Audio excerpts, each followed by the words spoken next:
அனு, அந்த போட்டோ பாரு.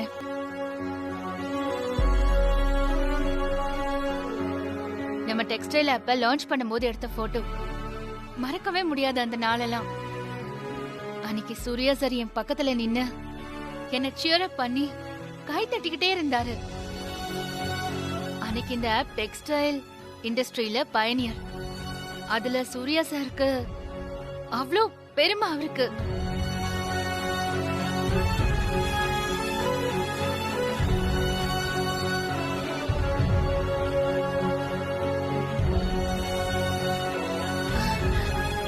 இந்த பேனாவை பத்தி சொல்லணும்னா நான் இன்னைக்கு ஃபுல்லா சொல்லிக்கிட்டே இருப்பேன். என் வாழ்க்கையில மறக்க முடியாத ஒரு பொருள்னா இந்த பேனா தான். என்னோட ஃபர்ஸ்ட் பிரசன்டேஷன் அப்போ சூர்யா சார் கொடுத்த கிஃப்ட் இது. I would call it as a great treasure.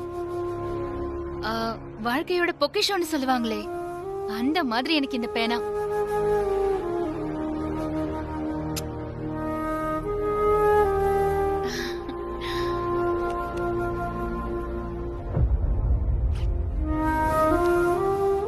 அப்புறம் அங்க பாரு.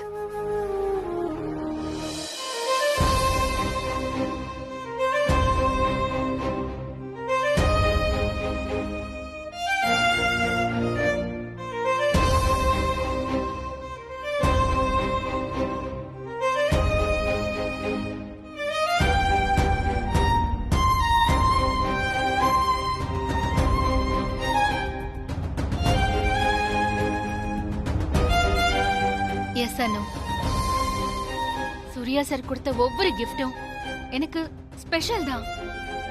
அதனாலதான் எனக்கு அடிக்கடி தோணும், இதெல்லாம் சாதாரண உயிரில்லாத பொருட்கள் மட்டும் இல்லைன்னு. இத பாக்குற மத்தவங்க வேணா நினைக்கலாம், இது சாதாரண ஷீல்ட், இது சாதாரண சர்டிபிகேட், இது சாதாரண பேப்பர் வெயிட்னு. ஆனா என்ன பொறுத்த வரைக்கும் இது ஒவ்வொன்னுத்துக்கும் உயிர் இருக்கிற மாதிரியும், அது எல்லாமே என்ன பார்த்து சிரிக்கிற மாதிரியும் தோணும்.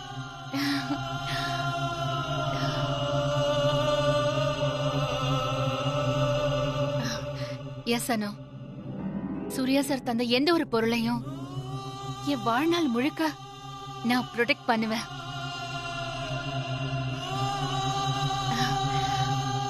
சூர்யா சாருக்கு பிடிச்ச எந்த ஒரு பொருளையும் நான் ப்ரொடெக்ட் பண்ணுவேன்.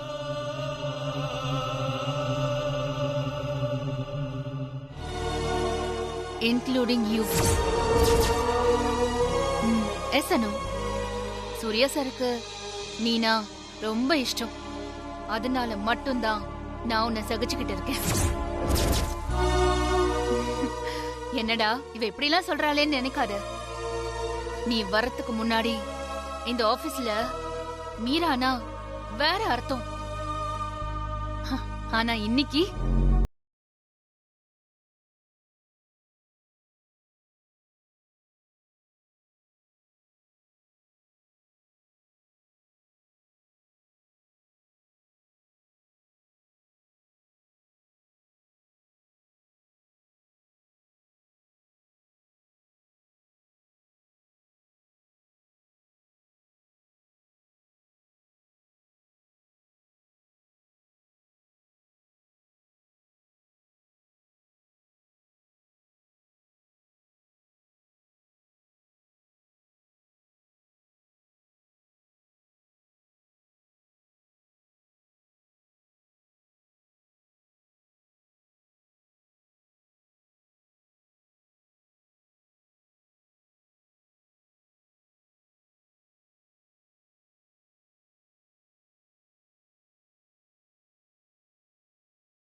கெஞ்சி கால விழுந்தலாம் காதலிக்க வராதுமா? உண்மை சொல்லுனா அது காதலே கிடையாது. காதல்னா நமக்கு பிடிச்சவங்களை அடையிறது மட்டும் இல்ல, நமக்கு பிடிச்சவங்களுக்கு பிடிச்ச மாதிரி நடந்துக்கிறது தான். அதுதான் நிஜமான காதலும் கூட. அதுக்குதான் நான் சூர்யா சாரோட சந்தோஷத்தை ஏன் சந்தோஷமா பாக்குறேன். பை சான்ஸ் நாம காதலிக்கிறவங்க நமக்கு கிடைக்காம போனாலும் குறைஞ்சபட்சம் லைஃப்ல ஒரு சாட்டிஸ்பாக்சன் அது கிடைக்கும்ல. உண்மை சொல்லணும்னா நீ சூர்யா சாருக்கு எந்த விதத்திலையும் மேட்சே கிடையாது. ஆனா அவரு உனக்கு மட்டும்தான் சொந்தங்கிற மாதிரி நீ நடந்துக்கிற பாரு. அதை எப்படி உனக்கு சொல்றதுன்னு எனக்கு தெரியல. I'm really sorry. நான் என்னென்னமோ பேசிட்டேன் பாரு. இதெல்லாம் புரிஞ்சுக்கிற அளவுக்கு உனக்கு வயசும் வரல, மெச்சூரிட்டியும் வரல. However, முடிஞ்ச அளவுக்கு புரிஞ்சுக்கோ. அது உனக்கும் நல்லது, உன் குடும்பத்துக்கும் நல்லது, நம்ம கம்பெனிக்கும் நல்லது. நான் போய் உனக்கு டீ எடுத்துட்டு வரேன்.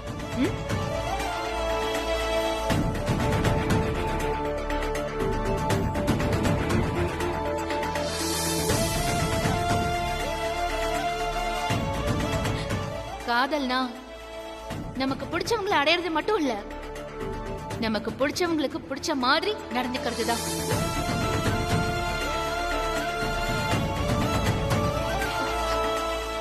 I love you so much, sir.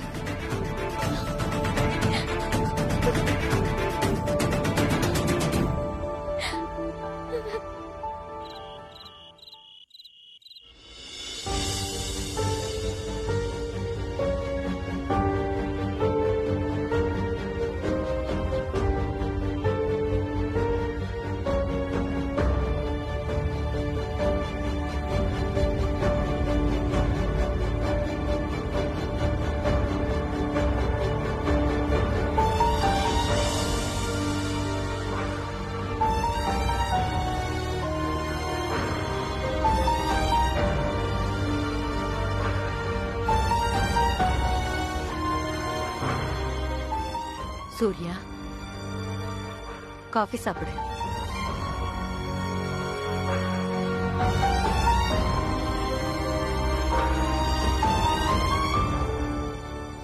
Surya, நான் கோயில்ல ஒரு பொண்ணை பார்த்தேன்னு சொல்ல வரும்போதெல்லாம்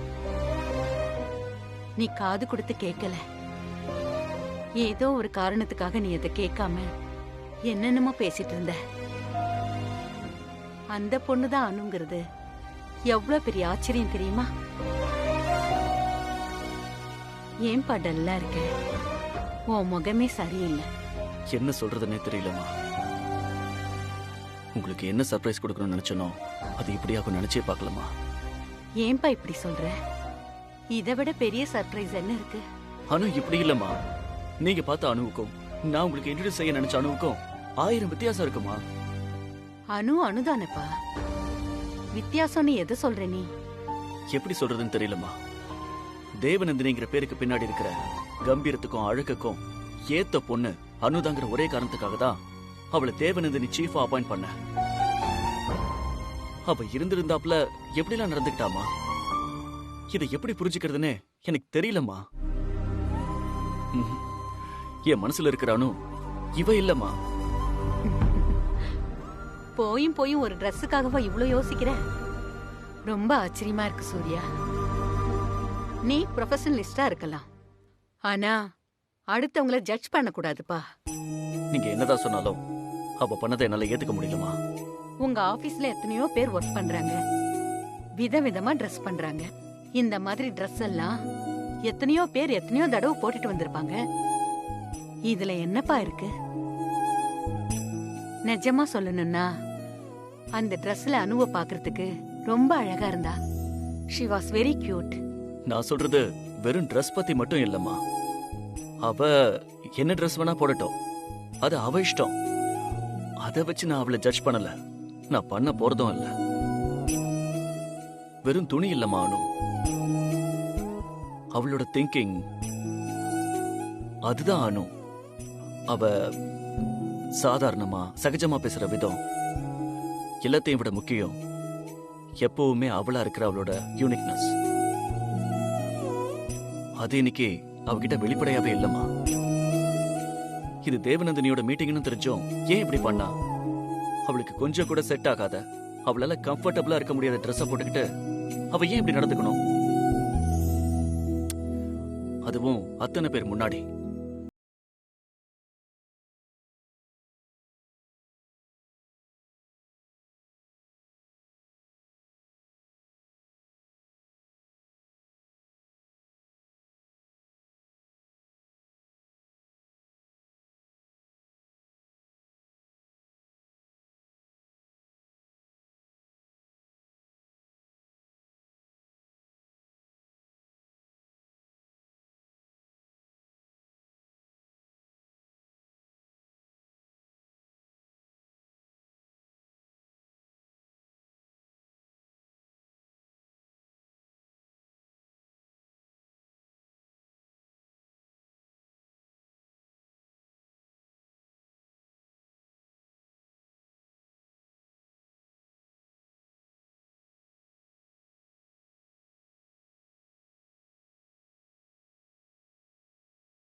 இல்ல சார், இல்ல. நீங்க இல்லாம என்னால வாழவே முடியாது. மீரா மேடம் சொன்ன மாதிரி நீங்க எனக்கு மட்டும்தான் சொந்தம்னு நான் பிஹேவ் பண்ணிருக்கலாம். ஏன்னா நீங்க எனக்கு மட்டும்தான் சொந்தம்னு என் உள் மனசு சொல்லுது சார். என்னால உங்களை விட்டு கொடுக்கவே முடியாது சார், விட்டு கொடுக்கவே முடியாது sir.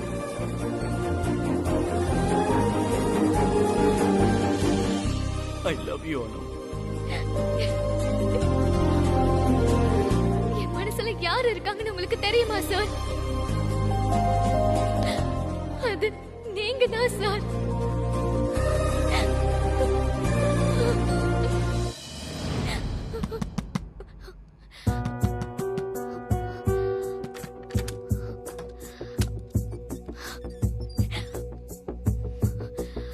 Are you done? Yes ma'am. வேற ஏதாவது ஹெல்ப் வேணுமா அனு? இல்ல மேம். ஓகே மேம், நாளைக்கு ஆஃபீஸ்ல பார்க்கலாம். ஓகே அனு, டேக் கேர். Thank you ma'am.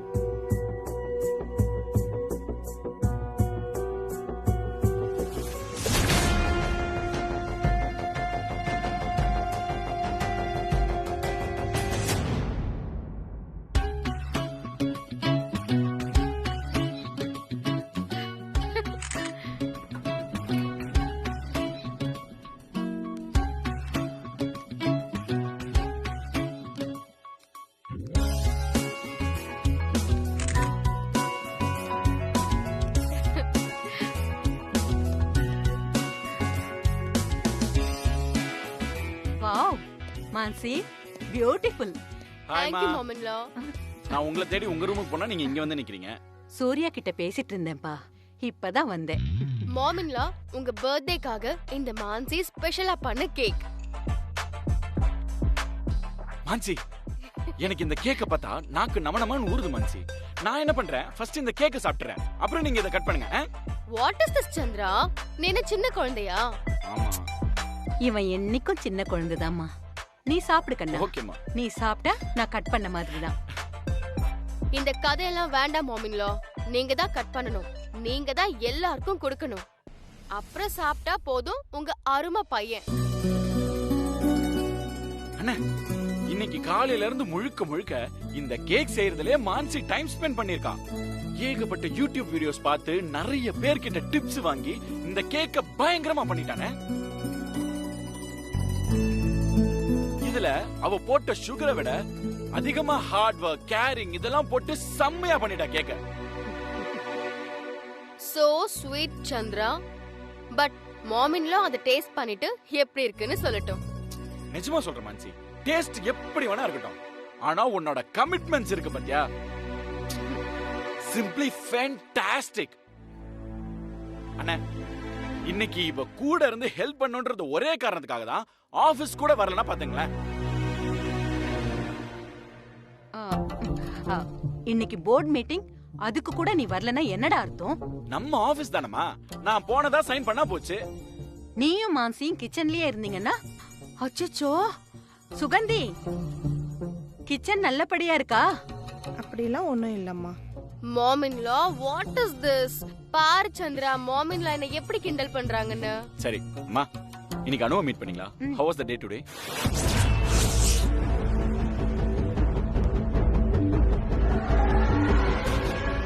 நாம அத பத்தி அப்புறமா பேசுவோம் என்ன? இப்போ கேக் கட் பண்ணலாமே. கேக் நல்லா இருக்கு, பட் என்னமோ மிஸ்ஸிங்ல. மிஸ்ஸிங்கா? எல்லாம் நல்லா தான் இருக்கு. இல்ல bro in-law, something is missing. நல்லா தான் இருக்குன்னு சொல்றான்ல. ஆமா மான்சி, கேக் நல்லா தானே இருக்கு. கேக் ரொம்ப நல்லா இருக்கு Mansi. Thank you very much. Thank you mom in law.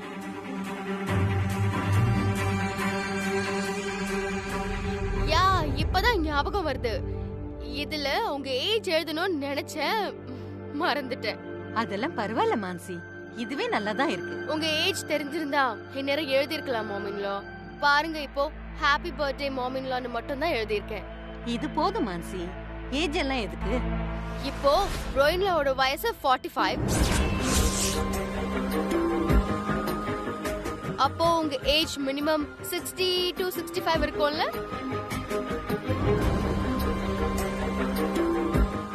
ஏன் மாமின்லோ, உங்களுக்கு கல்யாணம் ஆகும்போது என்ன வயசு? மான்சிமா, அந்த காலத்துல கல்யாணத்தப்ப யாருமா வயசெல்லாம் கேட்டாங்க? ஒரு மருமக மாமியார் கிட்ட வயசெல்லாம் கேட்கறது நல்லா இல்லம்மா, விடுமா. What is this? மருமக மாமியார் கிட்ட வயசு கேட்க கூடாதா? கேட்டா என்ன தப்பு? வேண்டானா விடுங்க மான்சிமா. மான்சி, இந்த கேக் செய்யறதுக்கு எவ்வளவு நேரம் ஆச்சு? நீங்க பேச்ச மாத்துறீங்கன்னு நல்லா தெரியுது மோமின்லோ. இந்த வீட்ல யாருக்கு என்ன உரிமை இருக்குன்னுலாம் எனக்கு ஒண்ணுமே புரியல. ஒரு நாள் இல்லனா ஒரு நாள் இந்த சீக்ரெட்ஸ் எல்லாம் வெளியே வரதான போகுது.